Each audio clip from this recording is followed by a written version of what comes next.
فصاحت، فصاحت کلام، پیچھے انہوں نے کہا تھا نا فصاحت کی 3 قسمیں ہیں، فصاحت کلمہ، فصاحت کلام، فصاحت متکلم۔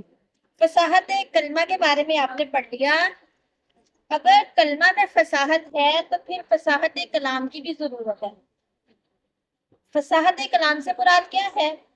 کلام کا ہر کلمے کی فصاحت کے ساتھ، یعنی کلام میں جتنے بھی کلمات ہیں وہ سب کے سب تنافر حروف، مخالفت قیاس اور غرابت سے خالی ہوں، اور غرابت سے، اچھا جی، کلام کا ہر کلمہ کی فصاحت کے ساتھ ساتھ تنافر کلمات، سمجھ آ رہی ہے؟ تنافر حروف اور تنافر کلمات کی، یعنی کلمات ایسے نہ ہو جو نا گرا گزرے، جیسے قریب المخرج الفاظ آئیں، ایک ہی مخرج کے الفاظ آئیں کہ ان کا سننا اور بولنا دونوں گرا ہوتا ہے۔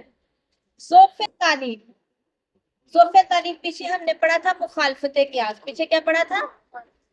اس میں کیا تھا؟ کلام کا مشہور صرفی قواعد کے خلاف ہونا۔ ضعف تعلیم میں یہ ہوتا ہے کلام کا مشہور قواعد نحویہ کے خلاف ہونا۔ تاکید لفظی، تاکید مطلب غلطی، کوتاہی، لفظی غلطی اور تاکید معنوی، یعنی معنوی غلطی سے بھی کلام کا پاک ہونا، صاف ہونا، خالی ہونا۔ سمجھ آ رہی ہے بات کی؟ اب وضاحت کرنے لگے ہیں، کہتے ہیں ہر کلمہ کے فصیح ہونے سے مراد یہ ہے کہ کلام میں جتنے کلمات ہیں وہ ان تینوں اوصاف سے خالی ہوں جن کا ذکر فصاحت کلمہ کے بیان میں گزر چکا ہے۔ تنافر کلمات، کلمات کا باہم اس طرح مرکب ہونا کہ زبان سے ان کا تلفظ دشوار ہو اور کانوں پر ان کا سننا گرا گزرے۔ ایسا اس وقت ہوتا ہے جبکہ اکثر حروف قریب المخرج یا ایک ہی جیسے ہوں، جیسے وفی رفع عرش الشرع مثل کا یشرع، ہے نا؟ بار بار عین عین آ رہا ہے، مشکل ہو رہا ہے کہ نہیں؟ اگر ہم جیسا کوئی بیچارہ پڑے وفی رفع عرش الشرع مثل کا یشرع، پھر تو مسئلہ ہے ہی نہیں، لیکن یہ عربی ہے، اس کو تھوڑا ایسے ہم نے پڑھنا ہے۔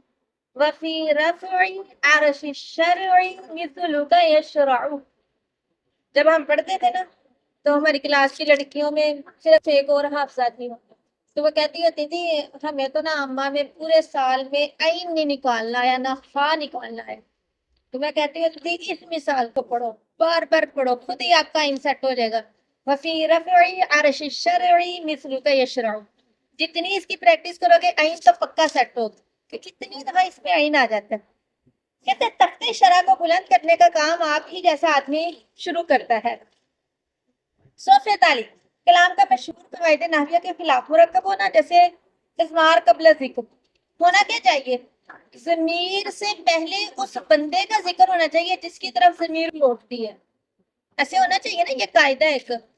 لیکن اگر کبھی ایسا ہو جائے کہ پہلے کسی کا ذکر ہے ہی نہیں، مرجع کا ذکر ہے ہی نہیں، ضمیر پہلے آ گئی، تو یہ نحوی قواعد کے خلاف بات ہوئی ہے، نحوی قواعد کے۔ اب کیا ہے؟ جیسے جزا بنوہ ابو الغیلان عن کبر وحسن فعل کما یجزا سنمار،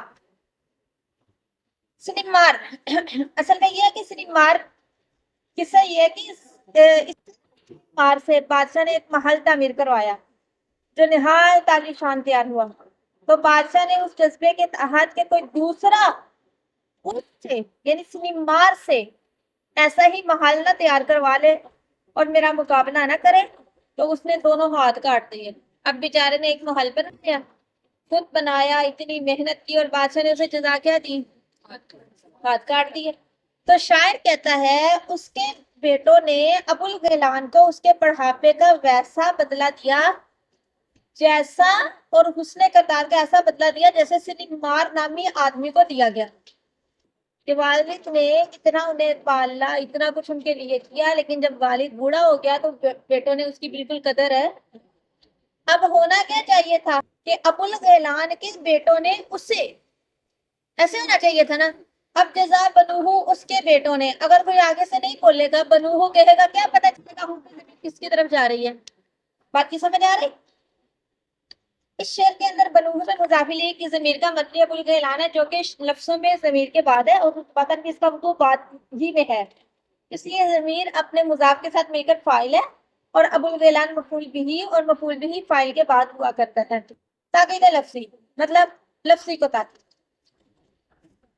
لفظوں کا آگے پیچھے ہونا، جملے میں جہاں پہ فعل رکھنا ہے، فاعل رکھنا ہے، مفعول رکھنا ہے، ان جملے میں ان لفظوں کو آگے پیچھے کر دینا.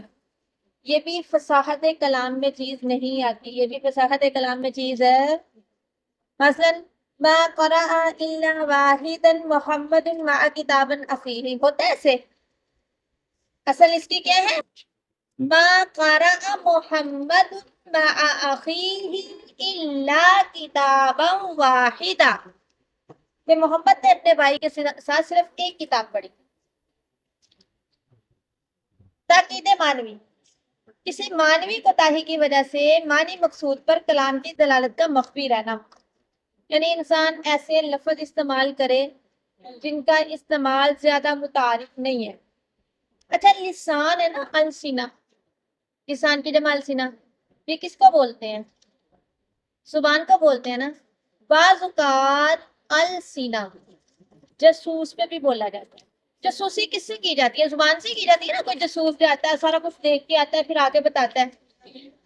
اسی طرح عین، آنکھ کو بولتے ہیں، اور جاسوسی آنکھ سے بڑی اچھے سے کی جاتی ہے.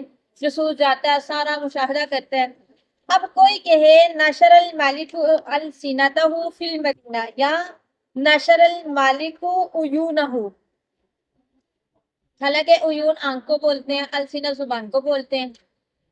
تو اب عام بندہ تو بیچارہ نہیں سمجھ پائے گا، سمجھے گا تو وہ بھی نا جو فصیح و بلیغ ہے، جسے پتہ ہے کہ بعض اوقات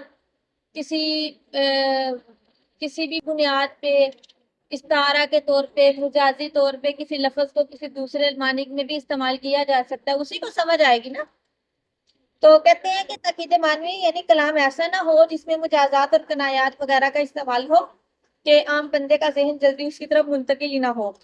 اچھا جی، فصاحت متکلم وہ ملکہ اور صلاحیت ہے جس کی وجہ سے انسان اپنے مقصد کو کلام فصیح کے ساتھ ادا کرنے پر قادر ہو. لیکن میں کچھ کہنا چاہ رہی ہوں آپ سے، اگر میرے اندر وہ ملکہ ہے نا کہ میں اپنے اندر کی بات آپ کے سامنے فصیح کلام کے ساتھ واضح لفظوں میں رکھوں، تو اسی کو کہتے ہیں فصاحت متکلم. اس کو کیا کہتے ہیں؟ فصاحت متکلم. یعنی فصاحت متکلم سے مراد ایسا ملکہ اور صلاحیت ہے جس کی بنیاد پہ میں اپنے مقصد کو آپ تک فصیح کلام اور فصیح کلمات کے ساتھ پہنچا سکوں. سوالات ہیں، ان کے جواب آپ کو